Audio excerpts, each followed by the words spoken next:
আমার পেছনে যেটা দেখতে পাচ্ছেন এটা পৃথিবীর বৃহত্তম এবং কঠিন কারাগার, যার ধারণ ক্ষমতা 40,000। কল্পনাও করতে পারবেন না এখানের বন্দী মানুষরা কতটা বিপজ্জনক। আপনি কতজন মানুষের জীবন নিয়েছেন? কতজন? 5 জন নাকি 10 জন? 50 জনেরও বেশি।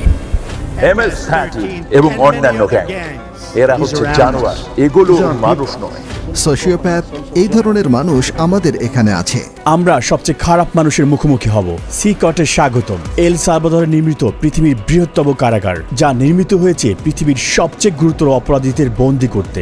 যারা এখানে প্রবেশ করে তারা জীবদ্দশায় আর বের হতে পারে না। এখান থেকে বাইরে যাওয়ার কোনো উপায় নেই। তুমি কিভাবে এখান থেকে বের হয়ে আসবে? এই 6 মিলিয়ন মানুষের ছোট দেশে সর্ববৃহৎ কারাগারের প্রয়োজন এই গ্যাংগুলোর জন্য। এক সময় পুরো দেশে আধিপত্য বিস্তার করা এই গ্যাংগুলো 2022-এর মার্চ থেকে নাটকীয় অভিযানের মুখোমুখি হয়। প্রেসিডেন্ট নাইব বুকেলের প্রশাসনের অধীনে মাত্র 16 মাসে 70,000-এরও বেশি মানুষকে গ্রেপ্তার করা হয়, যা দেশের প্রাপ্তবয়স্ক জনসংখ্যার প্রায় 2%। শিকড়ে বাঁধা হাজার হাজার গ্যাং সদস্যকে রাতের আধারে কড়া নিরাপত্তার বলয়ে বাসে করে সিকটে নেওয়া হলো। মাথা নিচু করে একজনের পিছনে অন্যজন বসায় তাদেরকে একটি জটলার মতো দেখাচ্ছিল। চারপাশে অস্ত্রধারী পাহারাদার থাকায় কেউ আদেশ অমান্য করার সাহস করেনি। একদিনের মধ্যেই তাদের জীবন পুরোপুরি পাল্টে গিয়েছে। উত্তর যতই অস্বস্তিকর হোক না কেন, আমি তাকে তার করা সবচেয়ে ভয়ঙ্কর অপরাধগুলো নিয়ে প্রশ্ন করব। 10 মিনিট। 2022 সালে নির্মিত এই বিশাল কারাগারটি 8টি পৃথক মজিউল নিয়ে গঠিত, যা 410 একর জমির উপর অবস্থিত। প্রতি জোড়া মজিউল 2টি পৃথক 3 মিটার উচ্চ দেয়াল দ্বারা ঘেরা, যার মধ্যে রেজার ওয়ার দেয়া রয়েছে। 9 মিটার উঁচু বিশাল দেয়াল দিয়ে পুরো জায়গাটি ঘেরা, যার উপরে রয়েছে 3 মিটার উঁচু বৈদ্যুতিক তার, যেখানে 15,000 ভোল্ট বিদ্যুৎ বইছে। চারপাশের 19টি ওয়াচ টাওয়ারের মাধ্যমে কোনো কিছু নজর এড়ায় না। এই সম্পূর্ণ ব্যবস্থা শুধু পালানোর রাস্তাকেই বন্ধ করে না, বরং পালানোর চিন্তাকেও মুছে দেয়। হ্যালো, আমাদের প্রেসিডেন্সি থেকে অনুমতি আছে। সৈন্যরা আমাদের থামিয়েছে। আশা করি এটাই আমাদের সর্বশেষ চেকপোস্ট। জ্যামারগুলো সিকটের 2 কিলোমিটার এলাকার সমস্ত সিগন্যালগুলো বন্ধ করে দিয়ে সমস্ত যোগাযোগ বিচ্ছিন্ন করেছে। এই এলাকাটি নিরাপত্তা দিতে 600-এরও বেশি সৈনিক এখানে কাজ করছে। আমরা ভিতরে প্রবেশ করার আগে সমস্ত জিনিসপত্র এখানে রেখে যাব। কেবল ক্যামেরা এবং মাইক্রোফোন নিয়ে ভিতরে প্রবেশ করব। আস্তে আস্তে এগিয়ে যান, ক্যামেরার দিকে তাকান। Body scanner. আমি বিয়ের আংটি রাখতে ভুলে গিয়েছি। আচ্ছা, সেটা ওখানে রাখতে হবে। এই উচ্চ ক্ষমতা সম্পন্ন এক্স-রে স্ক্যানারটিতে হাড় এমনকি শরীরের অঙ্গ প্রত্যঙ্গ দেখা যায়। এটি মূলত নতুন বন্দীদের স্ক্যান করতে ব্যবহার করা হয়, এটা নিশ্চিত করতে যে কেউ নিষিদ্ধ কোনো বস্তু বহন করেছে কিনা। তারা জিনিসগুলো গিলে ফেলত অথবা পথ বা পথে করে নিয়ে আসার চেষ্টা করত। Micro SD memory card, microchip, এবং শুধু এগুলোই নয়, এমনকি ফোনের চার্জারও। আরও একবার পুরো শরীর তল্লাশি করা হলো। আপনারা জুতা খুলুন। এমনকি তারা মোজার ভিতরেও তল্লাশি করলো। সিকিউরিটি চেক পার করতে আমাদের 1 ঘন্টা সময় লেগেছে। 1 মাসের টানা আবেদনের পর আমরা এখানে আমন্ত্রণ পেয়েছি। গার্ডরা মাস্ক পরে, কারণ তারা এখানে খুবই ঝুঁকিপূর্ণ কাজ করছে। আর যদি তাদেরকে চিনে ফেলে তাহলে শহরে ভ্রমণ করা ঝুঁকিপূর্ণ হয়ে পড়বে, কারণ এই গ্যাংগুলোর অনেক বেশি পরিচিত লিঙ্ক রয়েছে, তাই তারা পরিচয় গোপন রাখে। আপনি কেন মাস্ক পরছেন না? আমাকে তাদের সাথে চোখে চোখ রেখে মুখোমুখি কথা বলতে হয়। তারা ইতিমধ্যেই জানে আমি কে। আমরা এখন নিবন্ধন রুমে।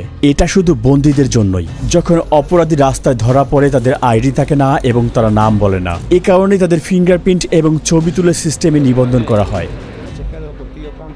একবার সিকটের স্থায়ী সদস্য হলে বন্দীদের বাকি জীবনের জন্য প্রিয়জনদের সাথে সকল যোগাযোগ বিচ্ছিন্ন হয়ে যায়, কারণ পরিবার পরিদর্শন একেবারে নিষিদ্ধ। এটাও জানা গুরুত্বপূর্ণ যে বড় অভিযান পরিচালনার সময় কিছু নির্দোষ মানুষকেও ভুল করে এখানে বন্দী করা হয়েছে। এখানে নো কন্টাক্ট নীতির কারণে তাদের পরিবার জানেও না তারা কোথায় আছে বা আদৌ বেঁচে আছে কিনা। কারো কারোর জন্য এই ডকুমেন্টারি হতে পারে তাদের হারিয়ে যাওয়া প্রিয়জনকে দেখার প্রথম সুযোগ। বন্দীরা যেখানে প্রবেশ করে সেই মডিউলগুলো প্রবেশের আগে আমরা এখানে অস্ত্রাগারটি পরিদর্শন করি। যে কোনো বিদ্রোহের জন্য এটি খুবই গুরুত্বপূর্ণ, কারণ তারা পৃথিবীর সবচেয়ে বিপজ্জনক মানুষ। আমরা T65 রাইফেলের মতো অস্ত্র ব্যবহার করি, যা M16 রাইফেলের মতো। আমাদের কাছে আরও একটি অস্ত্র আছে, যা হলো 12 গেজ শটগান। একটি সিগ শাওয়ার রাইফেল সংকীর্ণ স্থানে আমাদের চলাফেরা সহজ করে। যখন অপরাধীদের বন্দি করে বাসে নিয়ে যাওয়া হয় তাদের চলাচল সীমিত করতে এবং আক্রমণের ঝুঁকি কমাতে হাত করা এবং শিকল পরানো হয়। কখনো এখানে কি বিদ্রোহ হয়েছে? এখন পর্যন্ত কোনো পালানোর চেষ্টা হয়নি। এখানে আমরা অপরাধী সংগঠনগুলোর সবচেয়ে খারাপ মানুষদের পেয়েছি। বিদ্রোহ সুরক্ষা গিয়ারের মধ্যে রয়েছে head protection, face shield, neck protection, anti trauma vest, leg protector, shin guard এবং সর্বোপরি একটি ঢাল। সাধারণত কারাগারে বন্দীরা যে কোনো ধরনের হাতে তৈরি অস্ত্র তৈরি করে, যেমন সুচ, ছুরি। তারা সম্পূর্ণ সুরক্ষিত। দেখতে পাচ্ছেন কিভাবে তার পা সুরক্ষিত আছে। যেহেতু কারাগারটি অনেক বড় তাই আমাদের বাসে চড়তে হচ্ছে। আমরা এখন মজুল এলাকায় প্রবেশ করছি। দেশকে নিরাপদে রাখতে 1000 কর্মী সিকটের ভিতরে কাজ করছে।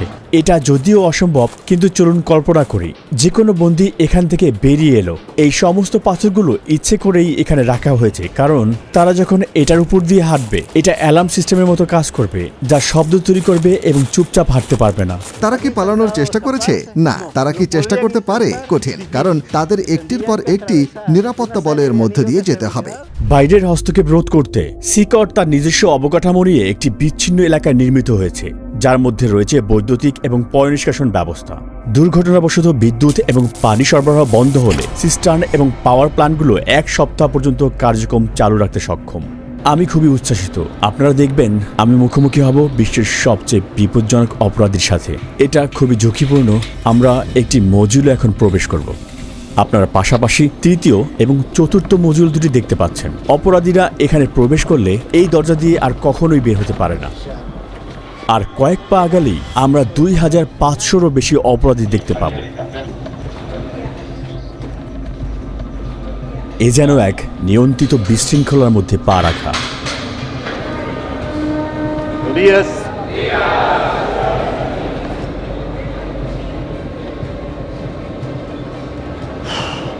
খুবই উত্তেজনাপূর্ণ মুহূর্ত।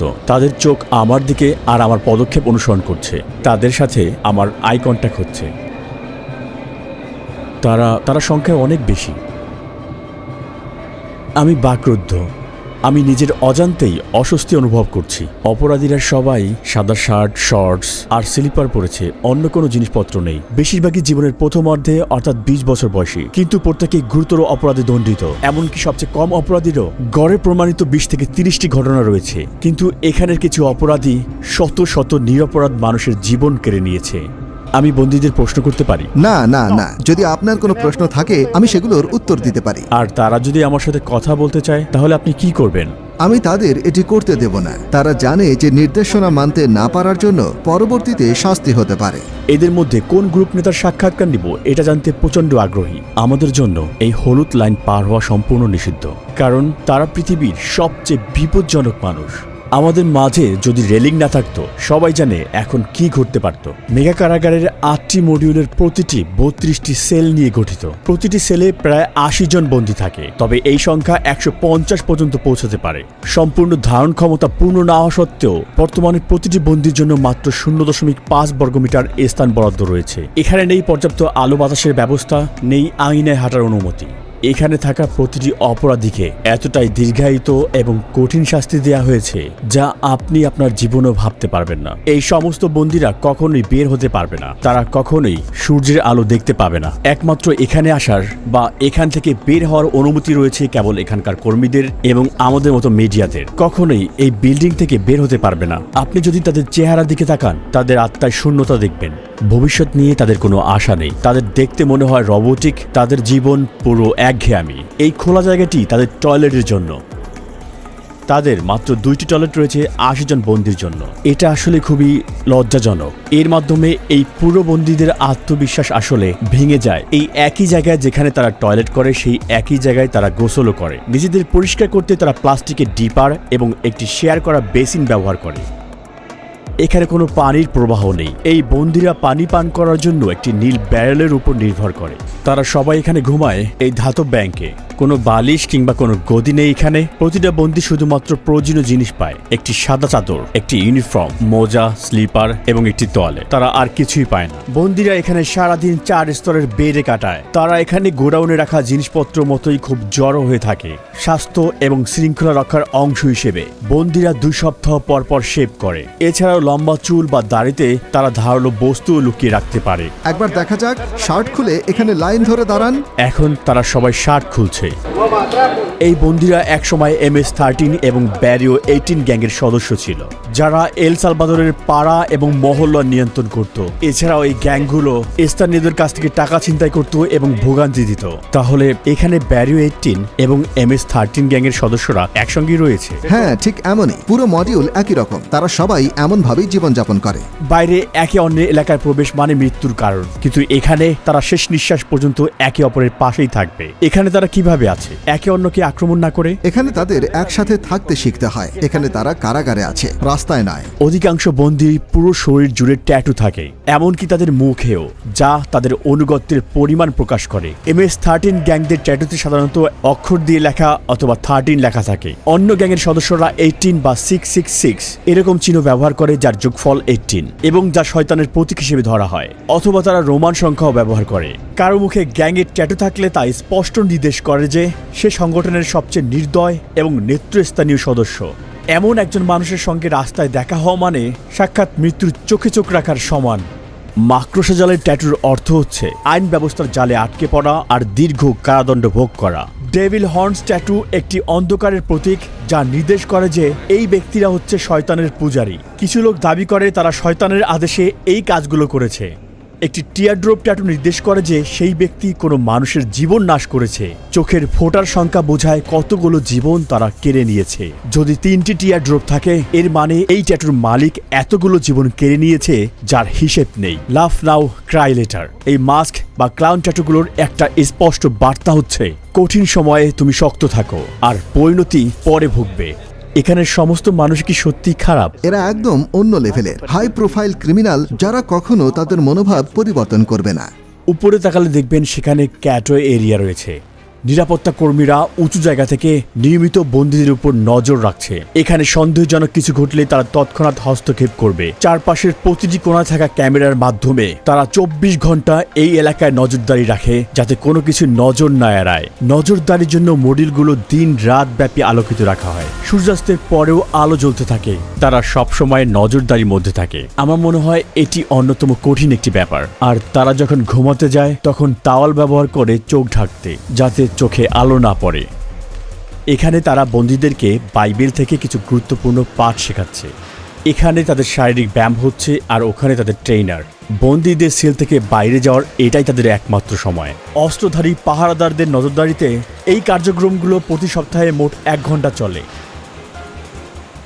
এক সময় তারা রাস্তা নিয়ন্ত্রণ করত, কিন্তু এখন তারা ইচ্ছে মতো এক পাও চলতে পারে না। এটা একটা রোটেটিং শিডিউল, জায়গা কম, তাই সবাই একসাথে একই দিনে বাইরে যেতে পারে না। বন্দীরা যখন এইসব অ্যাক্টিভিটিতে সেলের বাইরে থাকে, তখন কি কোনো বিশৃঙ্খল ঘটনা ঘটেছে? এমন কিছুই হয়নি। যখন আমরা সেলের ভিতরে ক্যামেরা ফোকাস করি, প্রায় দেখি একজন বন্দী আস্তে আস্তে কথা বলছে। সেলের ভিতর থেকেও গ্যাং সদস্যরা বাইরে তথ্য পাঠানোর চেষ্টা করে, আর তাই আমরা তার মুখের ভঙ্গি সেন্সর করে বার্তা ব্লক করে দিয়েছি। কড়া ব্যবস্থা নেওয়ার পরও গ্যাংগুলো এখনো বাইরে শক্তিশালী। গুজব আছে তারা নিরীহ মানুষের উপর প্রতিশোধ নেওয়ার পরিকল্পনা করছে, কিন্তু তার পাল্টা হিসেবে কর্তৃপক্ষ তাদের বন্দী সদস্যের উপর আরো কঠিন পদক্ষেপ নেওয়ার হুমকি দিয়েছে। যদি ওরা এমন কিছু করে তাহলে কারাগারে একবেলা খাবারও পাবে না। সৃষ্টিকর্তার কসম, তাদের খাওয়ানোর জন্য একটি চালের দানাও থাকবে না। আর দেখি কিভাবে তারা কতদিন টেকে। এখানে তাদের 3 বেলা খাবার দেওয়া হয়, ব্রেকফাস্ট, লাঞ্চ আর ডিনার। ব্রেকফাস্টে সাধারণত মটরশুঁটি আর ভাত থাকে, আর ডিনারও প্রায় একই রকম। দুপুরে সাদা ভাত আর পাস্তা দেওয়া হয়। একমাত্র যা পরিবর্তন হয় সেটা হলো পানীয়। চিকেন বা মাংসের মতো কোনো পুষ্টিকর খাবার তালিকায় নেই। এটা দুপুরের খাবার। আজ ভাত, পাস্তা আর 2টা টর্টিলা দেওয়া হয়েছে। খাবারের মেনু কি পরিবর্তন করা হয়? না, প্রতিদিন একই। হ্যাঁ, সবসময় একই থাকে। ফ্রেশমেন্ট। এটা মিষ্টি পানীয়। আমি নিজেই এটা খেয়ে একটু স্বাদ নিয়ে দেখব। বন্দীদেরকে হাত দিয়ে এগুলো খেতে হয় এবং প্লেটগুলোকে ভালোভাবে পরিষ্কার করতে হয়। পর্যাপ্ত প্রোটিনের অভাবে অনেক অপরাধীরাই এখানে পুষ্টিহীনতায় ভুগছে। বন্দীর সাথে সাক্ষাৎকার নেওয়ার আগে আমি আপনাদেরকে একটি জায়গা দেখাতে চাই, যা অন্যতম কঠিন একটি জায়গা। আমরা এখন আছি আইসোলেশন সেলের এলাকায়। যখন বন্দীরা আইন ভাঙে, তাদেরকে এই আইসোলেশন সেলে পাঠানো হয়। আইন অনুযায়ী আমি তাদের 15 দিনের জন্য সেলে বন্ধ রাখতে পারি। সেলের দরজা সিল করা থাকে। এই গ্রিডের মাধ্যমে আমি তাদের দেখতে পারি এবং জানতেও পারি ভেতরে কে আছে। এখানে খাবার দেওয়া হয়, আর দরজা খুলে কোনো কার্যক্রমে নেওয়ার আগে এই জায়গাটাতেই তাদেরকে আমরা হাতকড়া পরাই।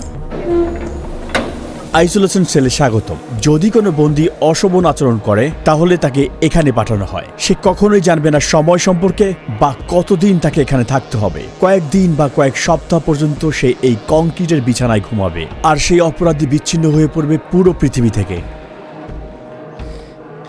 এটার ভিতরে তাদের পানি সরবরাহ করা হয়। এখানে একটি পানির বেসিন রয়েছে। তারা এখান থেকে পানি নেয় আর তারা ঠিক এখানে প্রস্রাব করে। পানি খাওয়ার বেসিন এবং টয়লেট পাশাপাশি অবস্থিত। এই টয়লেটটি দেখে মনে হচ্ছে এটি খুব সদ্যই ব্যবহার করা হয়েছে, আর তাই এটি এখনো নোংরা হয়ে আছে। এখানের একমাত্র আলোর উৎস হচ্ছে এই ছোট্ট ছিদ্র, যা দিয়ে খুবই সামান্য পরিমাণ সূর্যের আলো আসে, এবং এটি বাতাসেরও একমাত্র উৎস। আপনার মতে এই আইসোলেশন রুমের সবচেয়ে কঠিন বিষয় কোনটি? ভিতরে আপনি নিজের হাতও দেখতে পারবেন না, তাই যখন কাউকে আইসোলেট করা হয় তার জন্য কিছু একটা থাকা প্রয়োজন, একটা বই অথবা কিছু একটা, যাতে তার মন শান্ত থাকে। কিন্তু এখানে তাদের সেরকম কিছুই নেই। যতই কঠিন অপরাধী হোক না কেন, এই ধরনের আইসোলেশন তাদের মানসিকভাবে ভেঙে ফেলে। এটা এখানকার অপরাধীদের জন্য জরুরি, যারা একসময় সৃষ্টিকর্তার মতো নির্ধারণ করত কে বাঁচবে আর কে মরবে। তারা ক্ষমা চাইতে পারে, আর সৃষ্টিকর্তা তাদের ক্ষমা করুক। কিন্তু এখানে ভিকটিমদের প্রতি ন্যায় বিচার নিশ্চিত করা আবশ্যক, আর এটা তাদের সর্বনিম্ন প্রাপ্য। এখন আমরা সাইকো নামের একজন কয়েদির সাক্ষাৎ নিব। তার অপরাধের ইতিহাস 34 বছরেরও বেশি, আর গত 25 বছর ধরে সে একটা বড় সংগঠনের নেতৃত্ব পর্যায়ের সদস্য। 10 মিনিট। এমনকি এই বন্দির চারপাশে নিরাপত্তা দিতে 10 জন গার্ডও পর্যাপ্ত নয়। মাস্ক খুলুন। আপনার নাম কি? আমার নাম মার্ভিন এর্নেস্টো। আপনার বয়স কত? 41 বছর। 41-এর মতো দেখাচ্ছে না, মনে হচ্ছে 35 বছর বয়স। এটা শুনে ভালো লাগলো, কারণ আমি মনে করি আমার বয়স বেড়ে গেছে। আপনার ট্যাটু দেখতে পারি? MS-13। আপনি কত সালে ওই সংগঠনে যোগ দিলেন? 2004 সালে, কিন্তু আমার অপরাধের রেকর্ড 11 বছর বয়স থেকেই শুরু। আপনি কিভাবে প্রথম জড়িয়ে পড়লেন? যখন কোনো ছেলের শুধুমাত্র তার মা থাকে আর সেই মা কাজেই ব্যস্ত থাকে, তখন সেই ছেলে রাস্তায় বেরিয়ে আসে, সাহায্যের জন্য কিছু খোঁজে। আমি ভাবলাম আমার মা গরিব, আমার জুতোর দরকার, কাপড় চাই, আর শুরু করলাম চুরি। তারপর বাবার মতো কাউকে খুঁজে ফিরি, কারণ আমি বাবাহীন ছিলাম, তাই গ্যাংয়ের দিকে আকৃষ্ট হলাম। একসময় একটা খুন করলাম, আর তারপর এল সালভাদর চলে এলাম জীবন পাল্টানোর জন্য। কিন্তু এখানে আরো গ্যাং ছিল, আবার একই কাজ করতে শুরু করলাম। তারপর শেষমেশ জেলে ঢুকলাম। আমি সবসময় সেই ধরনের মানুষ ছিলাম যারা কোনো কিছু মনস্থির করলে সেটাই অর্জন করতে চায়, আর আমি এখানে এসে সবকিছুই অর্জন করেছি। কিন্তু এখন আমি এখানে আছি। এভাবেই শয়তান মানুষকে পরিশোধ করে। আচ্ছা, এটা কি সত্যি এই অপরাধ সংগঠনে যোগ দিতে হলে কাউকে হত্যা করতে হয়? হ্যাঁ। আপনি কাকে হত্যা করেছেন? সেটা কি আপনার আত্মীয়? আমি সত্যিই মনে করতে পারি না কতজনকে হত্যা করেছি, কিন্তু হ্যাঁ, কারণ গ্যাংয়ের জন্য এলাকা থাকা প্রয়োজন। আমি আমার মা, বাবা, ছেলে সবকিছুই হারিয়েছি এই গ্যাংয়ের কারণে। আমি যদি USA তে থাকতাম তাহলে পরিবার নিয়ে সুন্দর জীবন কাটাতে পারতাম, কিন্তু আমরা ভুল সিদ্ধান্ত নিয়েছিলাম, যার ফল ভোগ করছি। এই জন্য আমি যুবকদের বলি, স্কুলে যাও, তোমার মা বাবার কথা শোনো, সেই মতো চলো। আমরা যেভাবে এখানে বেঁচে আছি সেরকম জীবন বানিও না, এর থেকে বের হওয়ার কোনো পথ নেই। আপনি কতজনের জীবন নিয়েছেন? 5 জন, 10 জন, কতজন? না, জেলের পরে আমি যা করেছি সে সম্পর্কে যদি আপনি কথা বলেন তাহলে হয়তো 50 জনের কিছু বেশি হবে। কখনো কখনো এটা করতে হতো। আপনি কিভাবে এত ঠান্ডা মস্তিষ্কের এবং নির্মম হয়ে উঠলেন? আমি আসলে এই প্রশ্নের উত্তর জানি না।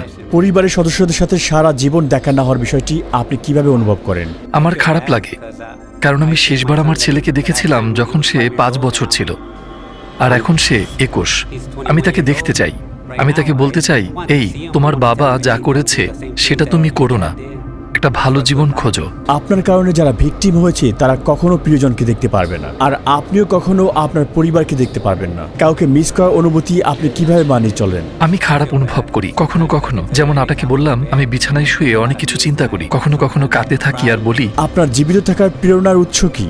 একদিন আমার জীবন পাল্টানো এবং ঈশ্বরকে খুঁজে বের করা। আমি ঈশ্বরকে বলেছিলাম, আমাকে মাফ করো, আমাকে মাফ করো আমি যা করেছি তার জন্য। আচ্ছা, অবশেষে আমরা সূর্যে আলো দেখলাম। সেকট এমন একটি জায়গা যেখানে আপনি আসতে চাইবেন না, এমনকি দর্শক হিসেবেও। কিন্তু যারা সালভাদোরিয়ানদের ভিকটিম বানিয়েছে, এটাই তাদের চিরকালের বাসস্থান। এরা নিরাপরাধ মানুষদের জীবন কেড়ে নিয়েছে, তাই তারা এখন প্রতিদান দিচ্ছে। সালভাদোর সরকারের স্পষ্ট বার্তা, এখানে অপরাধ সহ্য করা হবে না এবং এর শাস্তি হবে কঠিন। চরম বিশৃঙ্খলার কারণে একসময় সালভাদোর সবচেয়ে বেশি মৃত্যু হারের দেশ ছিল, আর ওই সময়ের প্রতি 1 লক্ষ মানুষের মধ্যে 104 জন প্রতি বছর তাদের জীবন হারাতেন। পূর্ববর্তী প্রশাসন এই গ্যাংগুলোর সাথে শান্তি চুক্তি করতে রাজি হয়েছিল, কিন্তু তা শৃঙ্খলা আনতে পারেনি। যদিও বর্তমান সরকারের পদ্ধতিগুলো বিতর্কিত, তবুও 2023 সালের মধ্যে এই সংখ্যা নাটকীয়ভাবে কমে দাঁড়িয়েছে প্রতি 1,02.4-এ, যা এল সালভাদরকে প্রথমবারের মতো সবচেয়ে সুরক্ষিত দেশগুলোতে জায়গা করে দিয়েছে। শান্তি ফিরে এসেছে এবং এই ফলাফল অস্বীকার করার কোনো সুযোগ নেই। কিন্তু যাদের অন্যায়ভাবে কারাগারে বন্দী করা হয়েছিল তাদের কি হবে?